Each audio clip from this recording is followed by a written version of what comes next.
Exit poll ने दी। BJP को tension, Congress सरकार की भविष्यवाणी। बीजेपी को नुकसान की क्या वजह है?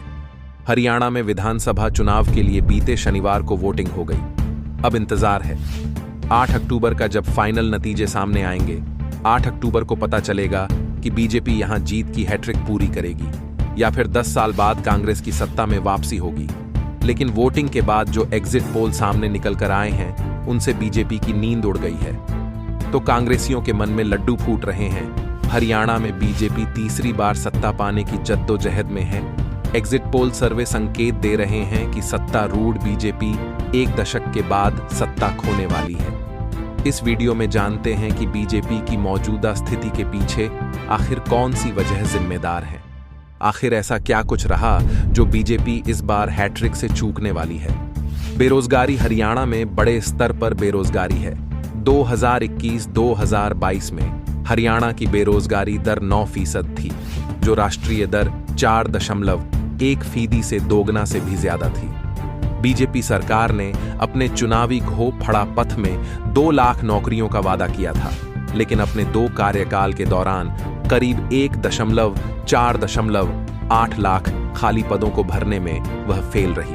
बीजेपी नेताओं ने दावा किया कि उनके कार्यकाल के दौरान की गई सभी भर्तियां योग्यता के आधार पर थीं। हालांकि आम लोगों का आरोप है कि लोगों को उनकी योग्यता के आधार पर नौकरी ही नहीं मिली। जिस लेवल की उनके पास डिग्रियां थीं, उनसे कम स्तर की उन्हें नौकरी मिली। इसके साथ ही नौकरियों में पारदर्शिता भी बड़ा मुद्दा रहा है। खट्टर के ई गवर्नेंस सुधार उल्टे पड़ गए। माना जा रहा है कि पूर्व मुख्यमंत्री मनोहर लाल खट्टर के ई गवर्नेंस को लेकर उठाए गए कदम उल्टे ही भारी पड़ गए। खट्टर द्वारा भ्रष्टाचार से निपटने और सरकारी सेवाओं को सरल बनाने के लिए किए गए शासन सुधार पार्टी के लिए 2 धारी तलवार साबित हुई। राज्य सरकार ने परिवार पहचान पत्र, संपत्ति पहचान पत्र, मेरी फसल मेरा ब्यौरा, ई क्षतिपूर्ति टेंडरिंग और भावांतर भरपाई योजना, पेंशन सहित कई ई पोर्टल की शुरुआत की थी।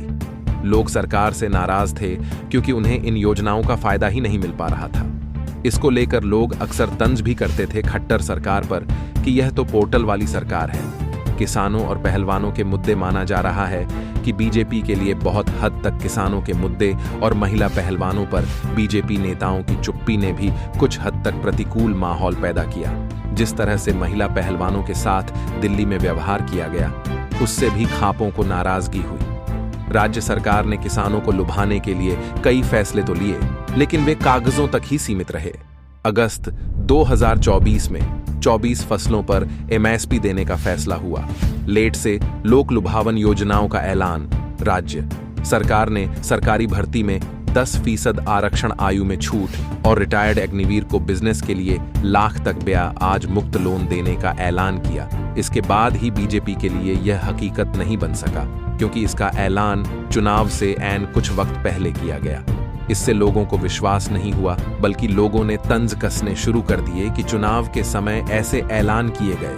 बहरहाल 88 अक्टूबर को देखना होगा कि हरियाणा में इस चुनाव के बाद वही जीत जाते हैं जो काफी लोगों को कितनी सीटें मिलती हैं। तो क्या लगता है? फिलहाल इस वीडियो कमेंट में बताना कि आखिर से जुड़ेंगे कौन, अपडेट्स ज्यादा बड़े नेता है।